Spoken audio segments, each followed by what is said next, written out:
चलिए अपन स्टार्ट करते हैं। अपना जो लास्ट टॉपिक था वहां से अपन स्टार्ट कर रहे हैं। आज अपन ने लास्ट क्लास में चॉपर फिट डीसी ड्राइव चालू किया था। इसमें आपके मल्टी क्वाड्रेंट चॉपर और चॉपर फिट डीसी ड्राइव दोनों एक साथ लिए थे। तो उसी में जो मल्टी क्वाड्रेंट डीसी ड्राइव है, इसमें आपके है review of motoring and generating modes of operation of separately excited DC machine. Basically quadrant operation यहाँ पर चालू करना चाह रहे हैं। पर क्वाड्रेंट ऑपरेशन चालू करने से पहले हमें ये पता होना चाहिए कि what is the quadrant operation. उसके लिए वैसे इंट्रोडक्शन में पढ़ा देते हैं multi quadrant operation of a DC machine और multi quadrant operation of electrical drive. उसी को अब यहाँ पर हम रिव्यू कर रहे हैं कि what is the quadrant operation and what is the speed torque convention. Basically हम ये कहते हैं कि स्पीड पॉजिटिव है, स्पीड नेगेटिव है, टॉर्क पॉजिटिव है, टॉर्क नेगेटिव है। तो स्पीड का पॉजिटिव होना या नेगेटिव होना, टॉर्क का पॉजिटिव होना या नेगेटिव होना, इसका क्या मीनिंग है वो यहाँ हम डिस्कस करेंगे। इसके अलावा कि जो मोटर है या कोई भी आपके ड्राइव है वो 4 क्वाड्रेंट ऑपरेशन पर परफॉर्म कर सकती है, तो वो चीज़ हमें यहाँ पे डिस्कस करनी है। So for considering the multi-quadrant operation of drive, it is useful to suitable convention about the sign of torque and speed. What is the positive speed? What is the negative speed? First, we consider the regarding the speed. Motor speed is considered positive when rotating in the forward direction. अगर motor आपकी कोई भी motor हो, चाहे DC motor हो या induction motor हो, अगर फॉरवर्ड डायरेक्शन में रोटेट करती है, then it is called positive speed. For drive which operate in only one direction, अगर केवल ड्राइव एक ही डायरेक्शन में ऑपरेट हो रही है, तो जो फॉरवर्ड स्पीड है वही उसकी नॉर्मल स्पीड है, जो है वही आपकी पॉजिटिव स्पीड है। In loads involving up and down motion, the speed of motor which causes upward motion is considered the forward motion. अब कई आपके ड्राइव्स में जहां अप डाउन मोशन हो रहा है, फॉर एग्जांपल लिफ्ट है, लिफ्ट में आपके मोशन कैसा है, अप एंड डाउन। तो अपवर्ड जो मोशन है, अपवर्ड जो मोशन है उसमें जो मोटर की डायरेक्शन है वो हम क्या कहते हैं, उसको फॉरवर्ड मोशन, वो हमारे लिए पॉजिटिव स्पीड है। और फॉर डाउन मोशन वो निगेटिव स्पीड हम उसको कंसिडर करते हैं। फॉर द रिवर्सिबल ड्राइव, कई ड्राइव्स ऐसी है जो आपके दोनों डायरेक्शन में रोटेट हो सकती है, तो उन ड्राइव्स के लिए, उन मोटर्स के लिए forward speed is chosen arbitrarily, then the rotation of opposite direction gives the reverse speed which is assigned the negative। आपकी एक डायरेक्शन को हम पॉजिटिव कंसीडर करते हैं तो उसकी जो रिवर्स डायरेक्शन है उसको निगेटिव कंसीडर करते हैं। तो कहने का मतलब मोटर की जो स्पीड है उसकी दो डायरेक्शन, दो उसके कन्वेंशन हो सकते हैं, पॉजिटिव स्पीड और नेगेटिव स्पीड। तो फॉरवर्ड मोशन के लिए जो स्पीड है वो पॉजिटिव स्पीड है, और रिवर्स डायरेक्शन में जो स्पीड है वो नेगेटिव स्पीड है। बात करें टॉर्क की, तो टॉर्क में भी है पॉजिटिव और नेगेटिव। पॉजिटिव टॉर्क किसको कहते हैं, positive motor torque is defined as a torque which produce acceleration. जिस टॉर्क की वजह से मोटर में, आइदर वो डीसी मोटर, इंडक्शन मोटर, कोई सी भी मोटर हो, कोई सी भी इलेक्ट्रिकल ड्राइव हो, जिस टॉर्क की वजह से मोटर में एक्सेलरेशन आए तो वो आपके पॉजिटिव टॉर्क कहलाता है।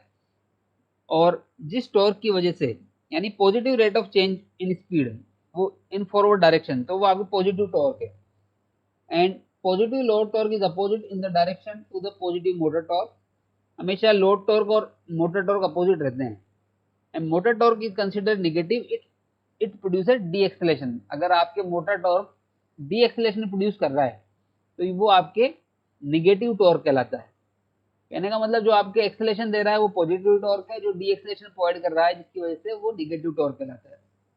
ये तो हुई कन्वेंशन की बात कि स्पीड और टॉर्क का कन्वेंशन हम कैसे लेते हैं। अब बात करें मल्टी क्वाड्रेंट ऑपरेशन की। मल्टी क्वाड्रेंट ऑपरेशन की जहां हम बात कर रहे हैं, तो a motor operates in two mode. अभी तक हमने कभी भी केवल मोटर को सिर्फ मोटर ही माना है, मोटरिंग मोड ही की तरह ही वर्क करता कंसिडर किया है। पर a motor may be operate in two mode, motoring and braking. Motor दो मोड में वर्क कर सकती है, एक तो मोटरिंग मोड, दूसरा है ब्रेकिंग मोड। मोटर, जैसा हम जानते हैं कि मोटर का वर्क क्या है, मोटर में हम इलेक्ट्रिकल इनपुट प्रोवाइड करते हैं, we give the electrical input to the motor and get the mechanical energy और मैकेनिकल आउटपुट। तो मोटरिंग मोड की जहां तक बात करें, in motoring mode it converts electrical energy to the mechanical energy. जो मोटर का बेसिक वर्क है, इलेक्ट्रिकल एनर्जी को मैकेनिकल एनर्जी में जो कन्वर्ट करता है वही मोटर है। तो यहाँ पर मोटरिंग मोड की जहां हम बात कर रहे हैं तो motoring mode is the mode in which it converts electrical energy to the mechanical energy and supports its motion. रही बात ब्रेकिंग मोड की, when the motor is work as a generator, अगर मोटर जनरेटर की तरफ work करने लगे तो वो उसका जो मोड कहलाता है वो ब्रेकिंग मोड या जनरेटिंग मोड कहलाता है। In braking it work as a generator converting mechanical energy to the electrical energy and thus oppose the motion. तो जो आपके जनरेटिंग मोड है वो मोशन के अगेंस्ट होता है, जबकि आपकी जो मोटरिंग मोड है वो मोशन को सपोर्ट करता है। Motor can provide motoring and braking operation both forward and reverse direction. अब आपके दो चीज हो गई, एक तो स्पीड के according forward direction reverse direction, और दूसरा आपके मोटर का फॉरवर्डिंग मोटर का मोटरिंग मोड और ब्रेकिंग मोड। तो इसी चीज को अगर हम आपके ग्राफ की फॉर्म में लें, मल्टी क्वाड्रेंट ऑपरेशन की जहां बात कर रहे हैं, तो हम इसके स्पीड टॉर्क कर्व को अगर हम बनाते हैं तो आपके ये 4 क्वाड्रेंट में इसको डिवाइड किया है। स्पीड जो है ऊपर की तरफ पॉजिटिव, नीचे की तरफ नेगेटिव, टॉर्क आपके राइट हैंड साइड में पॉजिटिव और लेफ्ट हैंड साइड में नेगेटिव। तो यहाँ पे 4 क्वाड्रेंट बनते हैं, quadrant 1, quadrant 2, quadrant 3 and quadrant 4। तो ऊपर की तरफ आप ये देखें, ऊपर की तरफ जो है स्पीड पॉजिटिव है, तो ऊपर की तरफ अगर स्पीड पॉजिटिव है तो फर्स्ट वर्ड जो आपके आ रहा है फॉरवर्ड, फॉरवर्ड वर्ड जो है it denotes the positive speed. जहां पर स्पीड पॉजिटिव है उसके लिए फॉरवर्ड, और जहां पर स्पीड आपके निगेटिव है वहां पर रिवर्स। तो फर्स्ट जो वर्ड है फॉरवर्ड को 4 क्वाड्रेंट में डिवाइड किया है, forward motoring, forward braking, reverse motoring and reverse braking. ये 4 क्वाड्रेंट आपके किसी भी ड्राइव के 4 क्वाड्रेंट कहलाते हैं। तो फर्स्ट वर्ड जो वर्ड है वो फॉरवर्ड या reverse. Forward word positive speed को दिखा रहा है, जबकि रिवर्स वर्ड आपके निगेटिव स्पीड को दिखा रहा है। दूसरा बात करें मोटरिंग और ब्रेकिंग कैसे डिफाइन करते हैं, तो मोटरिंग मोड जैसा मैंने बताया आपको कि मोटरिंग मोड में motor as a motor work कर रही है, मींस मैकेनिकल एनर्जी को इलेक्ट्रिकल एनर्जी में, सॉरी इलेक्ट्रिकल एनर्जी को मैकेनिकल एनर्जी में कन्वर्ट कर रही है। So power developed by motor is given by the product of speed and torque. अगर स्पीड और टॉर्क इन दोनों का मल्टीप्लिकेशन पॉजिटिव है, स्पीड एंड टॉर्क का मल्टीप्लिकेशन पॉजिटिव है, इसका मतलब आपकी जो पावर है, पावर प्रोड्यूस हो रही है वो पॉजिटिव है। इसका मतलब आपके मशीन जो है वो मोटर की तरह वर्क कर रही है in supplying the mechanical energy. तो यहाँ पर ये जो वर्ड है फर्स्ट क्वाड्रेंट में आप देखेंगे, फर्स्ट क्वाड्रेंट में स्पीड पॉजिटिव है, टॉर्क भी पॉजिटिव है, तो प्लस और प्लस दोनों का मल्टीप्लिकेशन अगर आप करोगे तो वो भी प्लस ही आएगा। तो अगर पावर आपकी पॉजिटिव है इसका मतलब वो मोटरिंग मोड है। तो ये जो फर्स्ट क्वाड्रेंट है it is called forward motoring. Second quadrant में आपकी स्पीड पॉजिटिव है, टॉर्क निगेटिव है, दोनों का मल्टीप्लिकेशन करोगे तो निगेटिव ही आएगा। इसका मतलब आपकी जो पावर सप्लाइड हो रही है वो निगेटिव है, इसका मतलब पावर आपको वापस मिल रही है, आप देने की जगह पावर ले रहे हो। तो वो जो मोड कहलाता है then it is braking mode और जनरेटिंग मोड। इस क्वाड्रेंट का नाम पड़ा forward braking mode. Third quadrant में देखें, थर्ड क्वाड्रेंट में आपकी स्पीड भी निगेटिव है और टॉर्क भी निगेटिव है। स्पीड और टॉर्क दोनों निगेटिव है, तो उन दोनों का मल्टीप्लिकेशन अगर आप लोगे तो minus into minus, minus minus का मल्टीप्लिकेशन प्लस पॉजिटिव, यानी आपके जो ये थर्ड क्वाड्रेंट है it is called reverse motoring mode, क्योंकि यहाँ पर आपकी जो पावर है it is positive one. Similarly last जो क्वाड्रेंट है फोर्थ क्वाड्रेंट, क्वाड्रेंट फोर्थ में आप देखो कि आपके टॉर्क तो है पॉजिटिव पर आपकी जो स्पीड है वो निगेटिव है। तो दोनों का अगर आप मल्टीप्लिकेशन लोग करोगे तो दोनों का multiplication again negative, means power आपके निगेटिव है, मीन्स ये आपके मोड कौन सा है, ब्रेकिंग मोड। तो आपके यहाँ पर जो क्वाड्रेंट ऑपरेशन है वो 4 क्वाड्रेंट में डिवाइड किया है, forward motoring, forward braking, reverse motoring and reverse braking. तो ये जो 4 पार्ट में इसको डिवाइड किया है यही आपके जो आपके क्वाड्रेंट ऑपरेशन कहलाता है, जो हमने यहाँ पर एक्सप्लेन किया। इसको भी आगे एक एग्जांपल के थ्रू भी अपन कंसीडर करेंगे, पर इससे पहले अगर आपको यहाँ पर कोई डाउट हो तो आप अभी पूछ सकते हैं इस क्वाड्रेंट ऑपरेशन में, इस जो क्वाड्रेंट में अपन ने डिवाइड किया है, अगर इसमें आपको कोई भी डाउट लगे तो आप पूछ सकते हैं अभी। सर रिवर्स मोटरिंग मोड का मतलब, हाँ, थोड़ा तेज बोलो आप। रिवर्स मोटरिंग मोड का मतलब क्या होता है, क्या किस रिवर्स पोजीशन में है? मोटरिंग, रिवर्स देखो पहला वर्ड है रिवर्स, तो आपकी जो हाँ यस सर। स्पीड है वो रिवर्स डायरेक्शन में, यानी जो आपकी मोटर जो रोटेट कर रही है वो आपके रिवर्स डायरेक्शन में वर्क कर रही है। अगर मोटर आपके दोनों डायरेक्शन में रोटेट कर सकती है तो आपके एक, अगर आपने उसको फॉरवर्ड समझा है, उसको पॉजिटिव स्पीड माना है, तो उसकी जो निगेट अपोजिट डायरेक्शन है वो अपोजिट डायरेक्शन में मोटर रोटेट कर रही है, फर्स्ट थिंग। दूसरा, रही बात मोटरिंग की। किस सिचुएशन में रिवर्स? हाँ, इस सिचुएशन में रिवर्स मोटरिंग का मतलब बता रहा हूँ मैं आपको। रिवर्स तो हो ही गया कि आपकी स्पीड निगेटिव है, यस सर। पर आपकी स्पीड निगेटिव होने यस के सर। साथ साथ आपके जो है टॉर्क भी निगेटिव है। टॉर्क निगेटिव होने का मतलब उन दोनों का जो मल्टीप्लिकेशन है वो पॉजिटिव आ रहा है, यानी ब्रेकिंग ऑपरेशन हो रहा है, यानी निगेटिव डायरेक्शन में भी आपके क्या हो रहा है, ब्रेकिंग ऑपरेशन परफॉर्म हो रहा है, यानी मोटर वहां पर इलेक्ट्रिकल इनपुट ले नहीं रही बल्कि आपको एनर्जी प्रोवाइड कर रही है। यानी ये समझें कि आपके जो मैकेनिकल वर्क है, सपोज जैसे कोई मोटर है वो अपने आप रोटेट हो रही है, आप उसकी इनर्शिया की वजह से रोटेट हो रही है, आपने उसका इलेक्ट्रिकल इनपुट कट कर दिया, फिर भी मोटर आपकी शाफ्ट है वो रोटेट हो रही है रिवर्स डायरेक्शन में। तो आपके जो आउटपुट में आ रहा है वो आउटपुट में एनर्जी आपको वापस मिल रही है, यानी आपके वो मोटर जनरेटर की तरह वर्क कर रही है। जनरेटर में क्या होता है, मैकेनिकल एनर्जी को अपन इलेक्ट्रिकल एनर्जी में कन्वर्ट करते हैं। तो अगर आपको वो मैकेनिकल एनर्जी का मतलब क्या है कि आपकी शाफ्ट रोटेट होनी चाहिए either by any mean, any mode. तो अगर मोटर की शाफ्ट रोटेट हो रही है जिसके लिए आपको इनपुट देने की जरूरत नहीं है, तो आपके जो आउटपुट में एनर्जी मिल रही है, आउटपुट में आपको इलेक्ट्रिकल पावर मिल रही है, तो वो आपके मोट आपको जनरेटिंग मोड है। रही बात ये मोटरिंग मोड है, अपन यहाँ थर्ड क्वाड्रेंट आप पूछना चाह रहे थे रिवर्स मोटरिंग, तो इसमें इस क्वाड्रेंट में आपके मोटर की तरह ही वर्क कर रही है, यानी आपको रिवर्स डायरेक्शन में तो वर्क कर रहा है, मोटर उसकी स्पीड तो निगेटिव है पर वो एज ए मोटर वर्क कर रही है, तो वो थर्ड क्वाड्रेंट कहलाता है। यस क्लियर है? Yes hello?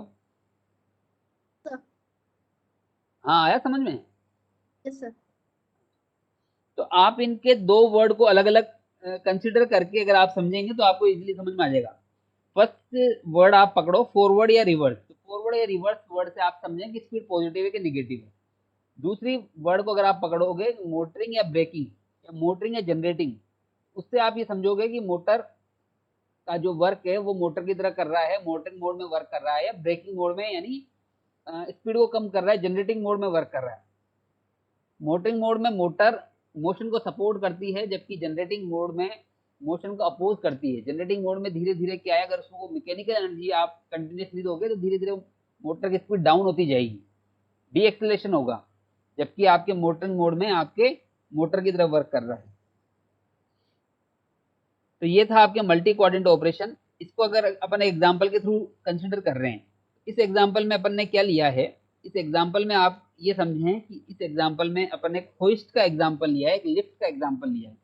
लिफ्ट के एग्जांपल में क्या है, a hoist in four quadrant, direction of motor and load torque and direction of speed are marked as a arrow in the diagram।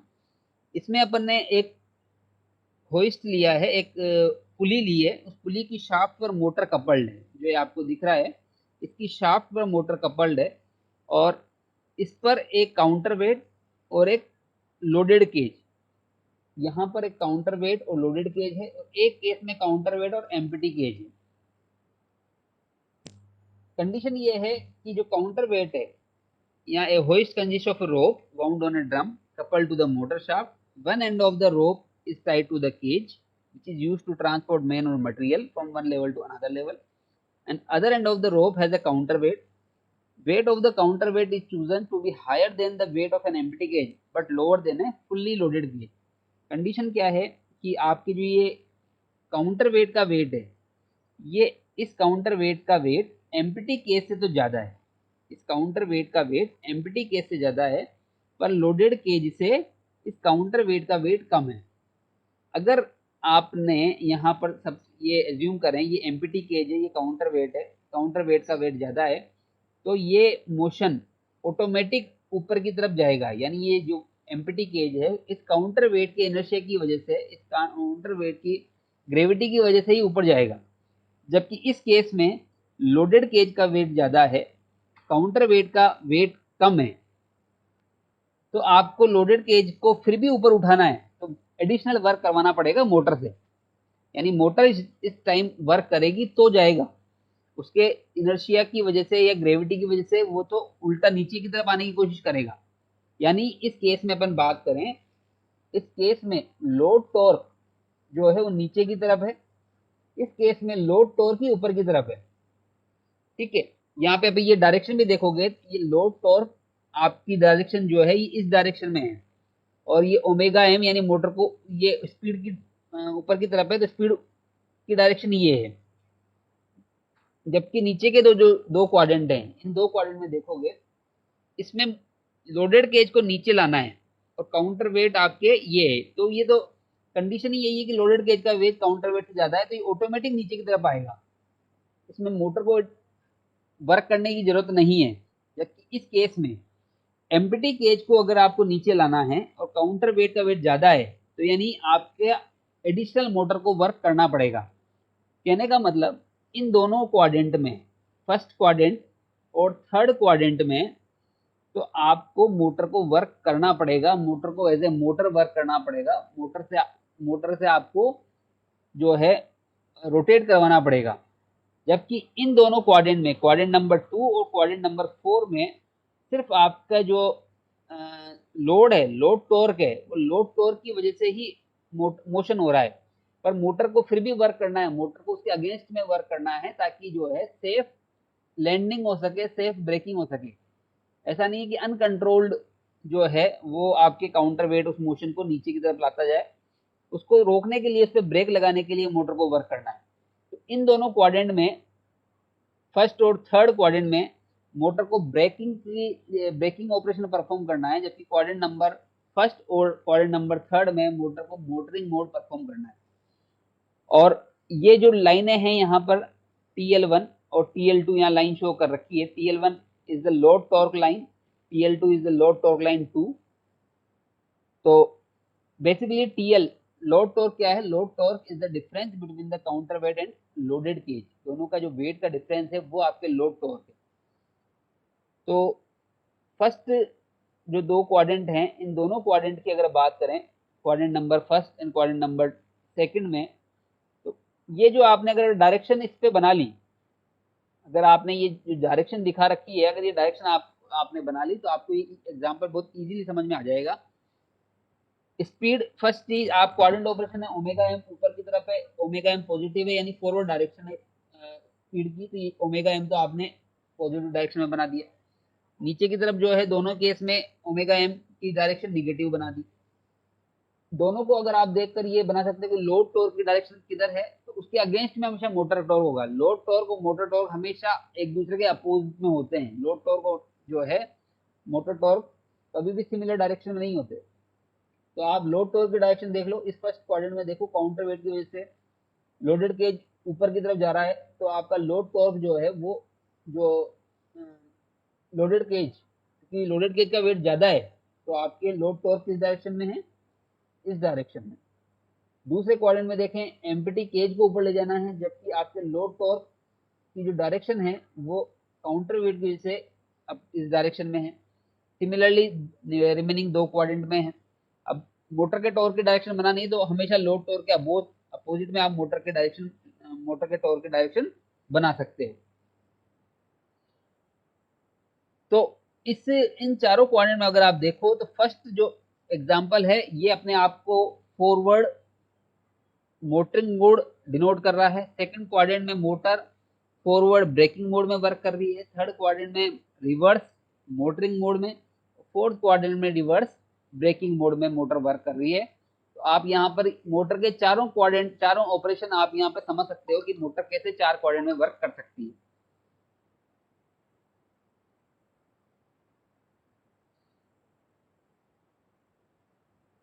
किसी एक quadrant के हम यहाँ पे बात कर लेते हैं, बाकी तो सारे क्वाड्रेंट सिमिलर ही हैं, वैसे ही रहेंगे। फर्स्ट क्वाड्रेंट की बात कर लेते हैं अपन यहाँ पर।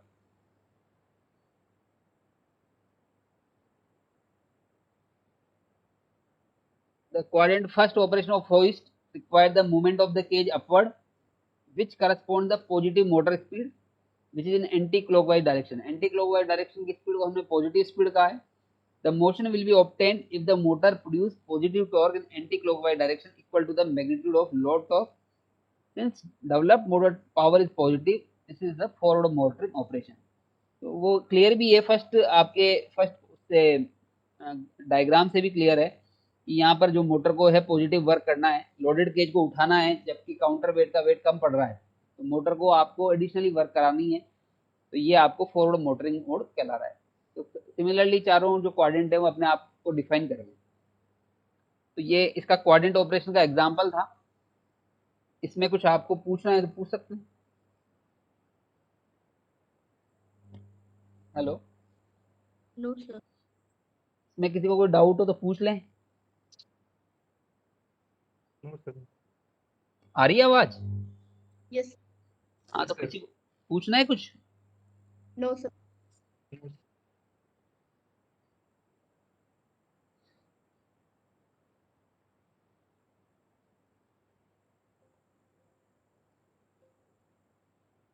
कोई भी डाउट हो तो क्वाड्रेंट ऑपरेशन में भी आप पूछ लें ना, फिर अपन नेक्स्ट टॉपिक चालू करेंगे. Yes sir.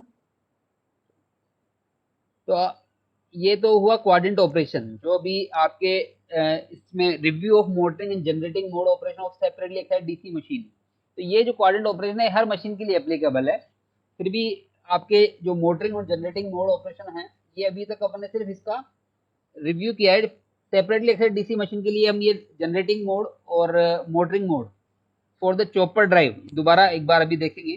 पर ये जो था इंट्रोडक्शन का पार्ट था कि what is the motoring mode and generating mode. आपके सिलेबस में अलग से दिया हुआ नहीं है, पर जब तक आपको उसका मीनिंग ही पता नहीं होगा तो उसके लिए आप डीसी मशीन के लिए कैसे पढ़ेंगे, इसलिए इसको दोबारा रिव्यू किया है अपन ने एक तरह से. ठीक है, अब अपन चालू करते हैं अपने चैप्टर के सिलेबस के हिसाब से. Review of DC chopper and duty ratio control, ये लास्ट क्लास में अपन ने देख लिया. नेक्स्ट जो टॉपिक है वह है chopper fit DC motor for speed control and steady state operation of chopper fit drive, armature current waveform and ripple, calculation of losses in DC motor and chopper, efficiency of DC drive. तो ये सारा यहाँ तक का जो part है, ये सारा आपको एनालिसिस करना है बेसिकली. अगर आपने चॉपर फिट डीसी मोटर अगर आपने प्रोवाइड की है, यानी आप अभी तक हमने क्या किया था, चॉपर पढ़ाया, पर चॉपर के साथ अभी तक हमने डीसी मोटर को कनेक्ट नहीं किया. फर्स्ट बार हम डीसी मोटर को कनेक्ट करके उसका एनालिसिस कर रहे हैं. ठीक है, तो अपना जो नेक्स्ट टॉपिक है वो है chopper fit DC motor, DC drive. तो इसके लिए हमने जो है वन क्वाड्रेंट डीसी चॉपर अभी तक कंसिडर किया है इस वाले चैप्टर में, single quadrant DC chopper drive. और नेक्स्ट जो मल्टी क्वाड्रेंट चॉपर है वो नेक्स्ट आपके चैप्टर में आएगा. तो यहाँ पर आपके सिंगल क्वाड्रेंट चॉपर की बात कर रहे हैं. अब अभी तक हमने जो चॉपर पढ़ा, अभी हमने step up step down chopper पढ़े थे. तो यहाँ पर हम जो है स्टेप डाउन चॉपर के साथ अभी तक हमने क्या किया, सिर्फ लोड लगाया था. लोड की जगह हम यहाँ क्या कर रहे हैं, यहाँ पर आपके सर्किट डायग्राम आपको नजर आ रहा है, इसमें ये आपके लिए एक कौन सा चॉपर है, it is the step down chopper, जो अभी अब लास्ट क्लास में अपन ने पढ़ा था. तो वहां पर हमने लोड की जगह क्या लगाया है, ये DC motor, basically RLE load जिसको हम बोलते हैं, आरएलई लोड. और इस पे ये मैकेनिकल लोड कनेक्टेड है, ये आपके यहाँ पर डीसी मोटर हमने कनेक्ट करी है. तो बेसिकली जो ये डीसी मोटर का आर्मेचर सर्किट है, आर्मेचर सर्किट को आप जो वोल्टेज प्रोवाइड करते हो, उस वोल्टेज की जगह हमने चॉपर के थ्रू वोल्टेज दिया है. तो जैसे जैसे आप चॉपर के वोल्टेज को कंट्रोल करोगे, तो जो मोटर है, मोटर के आर्मेचर का वोल्टेज कंट्रोल होगा. और आर्मेचर का अगर वोल्टेज कंट्रोल होता है, तो हमने स्पीड कंट्रोल के मेथड पढ़े हैं. Armature voltage control method basically हम यहाँ अप्लाई कर रहे हैं. आर्मेचर वोल्टेज कंट्रोल में जो वोल्टेज है चॉपर आर्मेचर का, उसको चॉपर की हेल्प से रेगुलेट कर रहे हैं. तो a simple chopper fit DC motor is shown. The basic principle behind DC motor speed is that the output speed of DC motor can be varied by the controlling the armature voltage for speed below and up to the rated value, keeping field voltage constant. अभी ये जो method है armature voltage control method है, field को हम यहाँ पे छेड़ नहीं रहे. तो रेटेड स्पीड के नीचे अगर स्पीड को रेगुलेट करना है, तो उसके लिए हम आर्मेचर वोल्टेज कंट्रोल मेथड अपनाते हैं. And armature voltage can be control by controlling the duty cycle of the converter. Voltage को कैसे कंट्रोल करेंगे, अभी लास्ट क्लास में हमने पढ़ा कि अगर हमने आर्मेचर का जो वोल्टेज है, चॉपर का जो वोल्टेज को कंट्रोल करने के लिए क्या करते हैं, उसकी ड्यूटी साइकिल को कंट्रोल करते हैं। तो आपके अगर ड्यूटी साइकिल को कंट्रोल करोगे तो average value of armature voltage which can be varied. और क्योंकि ये स्टेप डाउन चॉपर है तो आपके बेसिकली जो वोल्टेज है वो कम रहेगा, एवरेज वैल्यू डाउन जाएगी डीसी वोल्टेज से। और the in the diagram the DC motor is represented by its equivalent circuit consisting of the inductor LA and a resistor RA in series with the ideal back EMF EA. The thyristor T1 is triggered by a pulse width modulation scheme to control the average motor voltage. और जो thyristor है को control करने के लिए यहाँ पर signal provide किया है। तो theoretically waveform illustrating the chopper operation are shown in the case, and the armature voltage direct function of the chopper duty cycle gamma V average is equal to gamma V D. ये relationship, ये जो expression है V average is equal to gamma V D, ये अभी हमने जब आपके step down chopper पढ़ा था तो स्टेप डाउन चॉपर में ये एक्सप्रेशन हम ऑलरेडी डिराइव कर चुके हैं। बेसिकली ये जो वी एवरेज है, ये वी एवरेज क्या है, जो आप आर्मेचर को वोल्टेज प्रोवाइड कर रहे हो उसकी वैल्यू। पर यहाँ पर हम इसके ये वेवफॉर्म भी पहले देख चुके हैं, पर ये इसको दो मोड के लिए हमने यहाँ पर वेवफॉर्म बनाई है। ये जो वेवफॉर्म है वी डी, अगर ये जो आपके चॉपर है या ये थायरिस्टर स्विच है, ये जो स्विच ऑन है तो आपके यहाँ पर अगर आप इस डायग्राम को देखें, इसका ऑपरेशन समझने की कोशिश करें, जब ये स्विच ऑन है तो यहाँ पर जो है जो वोल्टेज है वो वी डी आपके यहाँ पर मोटर के टर्मिनल पर एप्लीकेबल हो रहा है, यानी V A is equal to V D when switch is on. और जब आपके वी डी ऑफ है और स्विच ऑफ है तो स्विच ऑफ की कंडीशन में दो कंडीशन बनती है कि आपके या तो ये फ्री व्हीलिंग डायोड के थ्रू करंट रोटेट हो, तो अगर फ्री व्हीलिंग के थ्रू आपकी करंट सर्कुलेट हो रही है तब तो आपके जो वोल्टेज है इस पर अप्लाइड वोल्टेज जीरो होगा, क्योंकि एक तरह से शॉर्ट सर्किट हो गया। दूसरी कंडीशन ये बनती है कि आपके जो है करंट की वैल्यू अगर जीरो जाती है तो यहाँ पर अगर इसमें करंट सर्कुलेट नहीं हो रहा फिर भी यहाँ पर जो इस पे आर्मेचर वोल्टेज है वो किसके इक्वल हो जाएगा, ईए के। ये इज द बैक ईएमएफ के इक्वल उसका वोल्टेज हो जाएगा। तो यहाँ पर दो केस बनते हैं, एक तो कंटिन्यूअस कंडक्शन और एक discontinuous conduction, continuous armature current mode और डिसकंटिन्यूअस आर्मेचर करंट मोड। तो पहले बात कर रहा हूं मैं कंटिन्यूअस आर्मेचर करंट मोड की। यहाँ पर आप ये समझें कि जब टी ऑन है, थायरिस्टर ऑन है, तो उस टाइम तक वीडी है, और टी ऑन से लेकर कैपिटल टी तक अगर एक साइकिल की बात कर रहे हैं, यहाँ पर अगर आपके जो वोल्टेज है या थायरिस्टर ऑफ है, अगर हम कंटिन्यूअस कंडक्शन की बात कर रहे हैं तो आपके जो वोल्टेज है वो जीरो है। अगेन उसके बाद आपके आर्मेचर वोल्टेज वीडी है, फिर आपके जीरो है। सिमिलरली ये साइकिल रोटेट हो रही है, यानी जो अभी हमने पढ़ा वो बेसिकली कंटिन्यूअस करंट मोड पढ़ा। इस केस में क्या हो रहा है, अगर हम बात करें जब थायरिस्टर ऑन है तो उस केस में जो करंट है इसके अंदर आई है, वो आई ए आपके धीरे धीरे इंक्रीज हो रहा है और आई मिन से आई मैक्स तक जा रहा है, क्योंकि आपकी जो इंडक्टर है वो चार्ज हो रहा है। तो उस केस में जो है आपके करंट की वैल्यू आई मिन से लेकर आई मैक्स तक जा रही है। जैसे ही थायरिस्टर स्विच ऑफ हुआ तो आपके जो इसमें डायोड है वो डायोड पिक्चर में आता है, करंट आपके सर्कुलेट होती है। करंट इस डायग्राम में भी अगर आप देखो तो आपकी जो डीएफडब्ल्यू डायोड आपने यहाँ लगा रखा है, ये इसमें करंट रोटेट होगी। तो बेसिकली इंडक्टर डिस्चार्ज हो रहा है, करंट की वैल्यू धीरे धीरे रिड्यूस होकर वापस आई मिन तक आ रही है, और इस बीच में आपके वापस जो है वो वीडी यानी साइकिल टी कंप्लीट हो गई, यानी टी ऑन वापस आ गया, तो वापस आपके चार्ज हो रहा है फिर डिस्चार्ज हो रहा है। तो यहाँ पर करंट की वैल्यू कभी भी जीरो नहीं हो रही, आई मिन से आई मैक्स जा रही है, आई मैक्स से आई मिन जा रही है।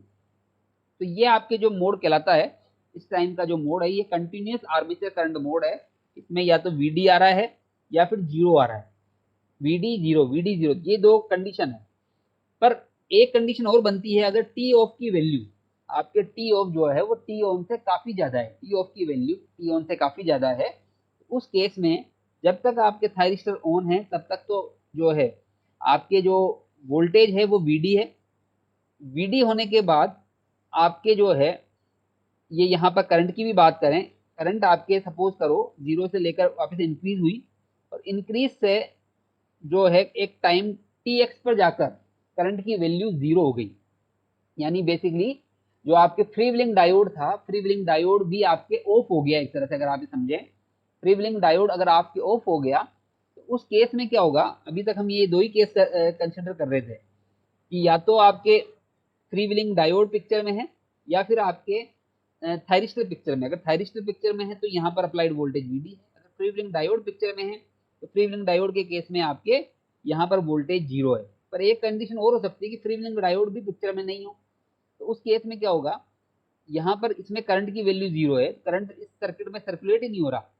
उस केस में क्योंकि आई ए 0 हो गया तो यहाँ पर जो अप्लाइड वोल्टेज है इट बिकम ई ए, और करंट की वैल्यू 0। तो यहाँ पर 3 मोड बन गए, 0 से लेकर आपके टी ऑन तक तो वीडी है, टी ऑन से लेकर एक टाइम पीरियड टी एक्स है, उस टी एक्स तक आपके जो वोल्टेज है वो, क्योंकि free wheeling diode short circuit provide कर रहा है तो उस टाइम तक वोल्टेज 0 है।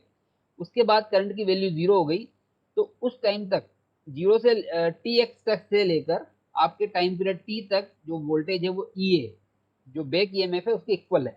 अगेन टाइम टी पर वीडी आ गया, तो आपके 3 वोल्टेज हो गए, वीडी, 0 और ई ए। और इसी के अकॉर्डिंग जो है करंट आपके 3 पार्ट में हो गई, 0 से लेकर आपके एक वैल्यू तक इंक्रीज हुई, वापस आपके करंट 0 हो गई, 0 होकर करंट 0 रही कब तक, जब तक अगेन नेक्स्ट साइकिल नहीं आ जाती। और यहाँ पर अगर आप इसके ऑपरेशन को भी देखें, फर्स्ट पार्ट हो गया जबकि T1 ऑन है, दूसरे में DFW ऑन है, और तीसरे में T1 और DFW दोनों ही ऑफ है। तो 3 पार्ट ये इसके हो गए। तो ये जो मोड कहलाता है, this mode is known as the discontinuous armature current mode. 2 part हो गए, कंटिन्यूअस आर्मेचर करंट मोड और दूसरा डिसकंटिन्यूअस आर्मेचर करंट मोड। तो ये वेव फॉर्म है लोड करंट और वोल्टेज की। आपके इसमें भी क्वेश्चन में भी दिया हुआ है, सिलेबस में भी दिया हुआ है कि आपको आर्मेचर करंट की वेव फॉर्म ड्रॉ करनी है, आर्मेचर करंट आर्मेचर वोल्टेज की वेव फॉर्म ड्रॉ करनी है। अगर आप सिलेबस भी देखो तो आपके सिलेबस में यहाँ पर अगर आप देखोगे chopper fit DC motor for speed control जो हमने देखा, और उसके अलावा armature current wave form and ripple. तो अभी तक हमने ये जो वेव फॉर्म बनाई ये आर्मेचर करंट की वेव फॉर्म है, रिपल्स अभी हमें इसकी कैलकुलेशन करनी है, and state of chopper fit drive. तो वो चीज़ अभी अभी हमने करनी है। पर जो पार्ट मैं समझाना चाह रहा हूँ कि आपके, एक तो हमने उसका डायग्राम बनाया स्पीड कंट्रोल कैसे हो रही है वो समझा, और दूसरी चीज यहाँ पर 2 आपके मोड हो रहे हैं, कंटिन्यूस करंट मोड और डिसकंटिन्यूस करंट मोड, जिसकी हमने वेवफॉर्म ड्रॉ करी। अभी तक अगर आपको कोई दिक्कत हो तो आप पूछ लें, फिर एनालिसिस अपन नेक्स्ट क्लास से चालू करेंगे। हेलो, इसमें कोई डाउट है क्या आपको? No sir. दोनों चीज समझ में आ गई आपको, कंटिन्यूस और discontinuous armature current mode? Yes sir. Yes sir. चलिए ठीक है। अब इसका एनालिसिस है, बेसिकली जो वेवफॉर्म हमने बनाई है उस वेवफॉर्म का एनालिसिस हमें करना है, और उसके अनुसार उसके अकॉर्डिंग हमें रिपल फैक्टर और कई सारी चीजें कैलकुलेट करनी है। तो आज तो टाइम लगभग कंप्लीट हो गया, तो वो चीजें अपन फिर नेक्स्ट क्लास यानी कल से अपन कल वो चीज अपन कैलकुलेट कर लेंगे। क्लियर है? Yes sir. Yes sir. चलिए ठीक है, अभी कोई पूछना हो तो आप पूछ लें। नो।